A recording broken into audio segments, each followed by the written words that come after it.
Hi po, mayroon ako nabiling maraming mangga. Marami talaga, no? 7 piraso na siyang mangga. Unya, kani ang humot kaayo is mabango ba? Inamoy ko talaga siya, super mabango. So, pag ang mangga kasi palang tandaan ko, pag super bango, tapos matamis yan. Tapos nakalagay pa, hinog sa puno, galing po siya ng Spain, ng mangga na yan. Tapos, naisipan ko ngayon, gumawa ng mango graham dahil magsi-Sylvester, mag-New Year. So, maganda to dessert. So, malaki tong manggang nabili ko kasi laki ng palad ko. Sobra pa yata. Laki.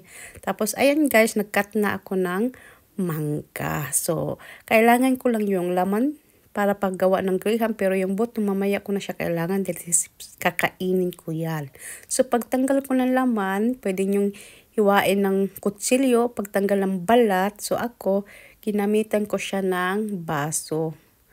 So, ayan, tanggalin ko yung laman ng mangga. And pagkatapos kong tanggalin, so ikakat ko lang siya ng medyo, hindi siya manipis, yung tama lang yung cut niya. Iba-iba naman tayong style sa paggawa ng mango graham. So, ganito yung style ko sa paggawa. And then, pagkatapos ko siyang nakat, ilagay ko muna siya sa isang plato, dahil ilalagay ko muna yan sa tabi. So guys, ayan, super matamis. Tinikman ko talaga siya. Tsaka makatas, ibig sabihin masarap ni siya. So ayan, ilagay ko muna yan sa tabi dahil gagawa pa ako ng cream. So naglagay ako ng Slaksani, heavy cream na nila Deria. Pagkatapos ako siyang i-mix sa mixer, and then pag ganito na yung siya ang texture niya, mga ganyan na. So, okay na yan, and mag-a-add na ako ng kaniyang condensed milk. So, wala na yung measurement. Ang measurement, tikman ko lang siya kung okay na yung tamis charis. So, depende naman sa inyo yung tamis. Then, ayan, i-mix ko lang yan. Then, pagkatapos ko dyan, mag-mix, maglagay ako ng kunting creamy doon sa Tupperware.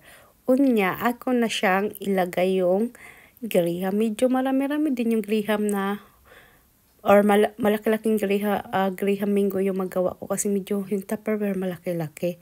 And then, ayan, nalagay ko ng graham, naglagay na ako ng heavy cream niya, naglagay na ako ng mangga. So, yung mangga pagkatapos, heavy cream niya, naglagay na ako ng graham na dinurog ko. Tapos, nilagay ko na ulit yung mangga. So, ganyan lang ang aking paggawa. Iba-iba tayong version sa paggawa ng mango graham. And then, sa pinaka-toppings na siya, guys, nalagay ako ng creamy niya, ang medyo malaking hiwa ng mangga. So, first time ko nitong gumawa at first time ni Mr.